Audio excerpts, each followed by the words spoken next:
Perkembangan banjir setakat pukul 8 malam tadi, jumlah penduduk terjejas di dua daerah melibatkan 394 orang daripada 123 keluarga. Jawatan Kuasa Pengurusan Bencana Negeri Sabah dalam kenyataan memaklumkan jumlah penduduk terjejas banjir di Beaufort meningkat kepada 154 orang daripada 53 keluarga.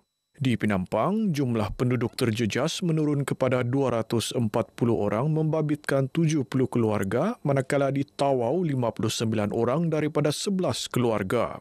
5 pusat pemindahan sementara dibuka di 3 daerah iaitu 3 di Penampang dan masing-masing 1 di Beaufort dan Tawau. 23 kampung terjejas akibat banjir dengan 14 kampung di Penampang, 8 di Beaufort dan 1 di Tawau.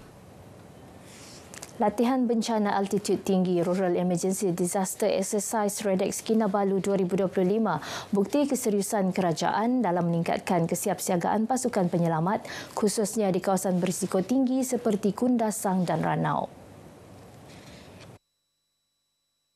Latihan dijayakan 10 agensi termasuk JPPM, PDRM, Taman-Taman Sabah, Jabatan Kesihatan, NGO dan komuniti tempatan. Menurut Timbalan Menteri Perumahan dan Kerajaan Tempatan Datuk Aiman Atira Sabu, lokasi tanah tinggi sering terdedah kepada bencana alam. Justru latihan seumpama adalah penting untuk memastikan pasukan keselamatan memiliki kecekapan dan kemahiran tinggi.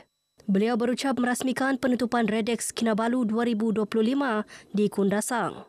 Tambahnya, penyertaan semua agensi keselamatan dalam latihan berkenaan membentuk satu ekosistem kolaboratif yang mencerminkan pendekatan whole of government, whole of society dalam pengurusan bencana. Kementerian akan terus memberi sokongan penuh kepada JBPM dalam memperkasa keupayaan dan profesionalisme pasukan penyelamat negara. Malaysia-Indonesia terus memperkukuh hubungan dua hala menerusi pertahanan dan keselamatan. Ia sejajar lanskap geopolitik dan ancaman global yang semakin kompleks dan tidak menentu. Panglima 5 Division Major Jeneral Dato' Norul Azril Arifin berkata, kerjasama ini penting dalam memastikan keamanan dan kesejahteraan kedua-dua negara terus terpelihara. Ini termasuk kawalan keselamatan sempadan antarabangsa, latihan bersama serta pelbagai aktiviti libat urus. Beliau berucap sempena lawatan timbal balas Panglima Komando Daerah Militer Kodam Tentera Nasional Indonesia Angkatan Darat TNI-AD ke markas Division Kelima Infanteri di Kem Lokawi.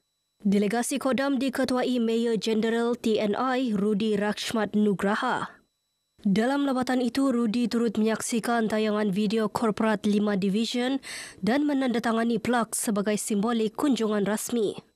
Terdahulu pada Mei lalu, 5 Division diketuai Major Jeneral Dato' Norul Azril telah melakukan lawatan ke Kodam di Balikpapan, Indonesia. Inisiatif Eskom mendekati komuniti platform terbaik untuk membina kekuatan di kawasan Zon Selamat Sabah Timur S-Zone. Pendekatan itu dapat mewujudkan kesejahteraan serta menzahirkan prinsip bagai aur dengan tebing. Tujuan program ini iaitu untuk bertukar-tukar pandangan dengan komuniti, memberi taklimat berkaitan dengan keselamatan semasa di kawasan Sabah Timur ini, dan sudah pasti ia akan dapat memberi keyakinan lagi kepada masyarakat untuk dapat hidup dalam keadaan yang selamat. Datuk Nizam ditemui pemberita selepas sesi libat urus Eskom bersama komuniti Kampung Wakubah sempena jelajah Wira Madani Eskom 2025 di Tawau. Beliau menyeru penduduk di kawasan itu terus menyokong usaha Eskom dalam menjaga keselamatan. Ini kerana jenayah rentas sempadan, isu parti dan penyeludupan tidak boleh ditangani oleh pihak berkuasa sahaja. Perkhidmatan bas pelancongan bandar memberi peluang kepada pengunjung mengalami keindahan Bandaraya Kota Kinabalu dengan lebih mudah dan selesa. Ia menghubungkan 17 destinasi utama termasuk pasar tradisional, mercu tanda bersejarah, kawasan tepi pantai, lokasi makan popular dan zon beli belah. Pelancaran perkhidmatan KK Hop On Hop Off City Tour Bus disempurnakan Pembantu Menteri Pelancongan, Kebudayaan dan Alam Sekitar, Datuk Johnston Bangkuai. Terdahulu dalam ucapannya, Datuk John Niston berkata, perkhidmatan ini meletakkan Bandaraya Kota Kinabalu setaraf bandar utama dunia seperti London, Paris dan Kuala Lumpur. Ia bertepatan menjelang tahun melawat Malaysia 2026 sekaligus membuktikan komitmen kerajaan dan sektor swasta memperkasa produk pelancongan negeri. Karena jika kita lihat kalau di bandar-bandar raya negara lain amat popular sekali. Jadi kita yakin bahawa bus service hop on hop off di KK ini pun akan menjadi satu tarikan yang popular bukan saja di kalangan pelancong tetapi juga di kalangan orang-orang tempatan. Dan setakat ini saya dimaklumkan bahawa inquiries sambutan itu cukup baik sekali. Capacity bus ada 2 unit 60 seater, 4.2 meters high, double decker. Jadi you can see very comfortable and an elevated view of the city. Tadi kita nampak city itu pandangan cantik, cantik sekali. Jelajah Aspirasi Malaysia JAM Zon Sabah 2025 memulakan perjalanan dari Tawau ke Kampung Berantian Kalabakan pagi ini. Konvoi diketuai Pengarah Penyiaran Sabah Muhammad Yusni Muhammad Ali. Konvoi tiba di Tawau kira-kira pukul 4.30 petang semalam. Terdahulu konvoi 3 kenderaan dengan 12 peserta termasuk penyampai radio RTM Sabah sehingga di Petron Pekan Keningau. Bertemakan rentasi bumi bertuah menyemai cinta tanah air, jelajah ini mengajak rakyat menghayati erti kemerdekaan. JAM di Kalabakan akan dimeriahkan dengan penutupan program tanggungjawab sosial Petron Peringkat Negeri. Manakala esok, program akan diteruskan di Petron Bandar Sri Indah dengan aktiviti pasti orkeswip. Program 3 hari ini dijayakan dengan kerjasama 5 penaja utama termasuk Petron Malaysia, Majlis Tibet Negara dan Simpan SSPN. Zon Sabah merupakan lokasi terakhir JAM 2025.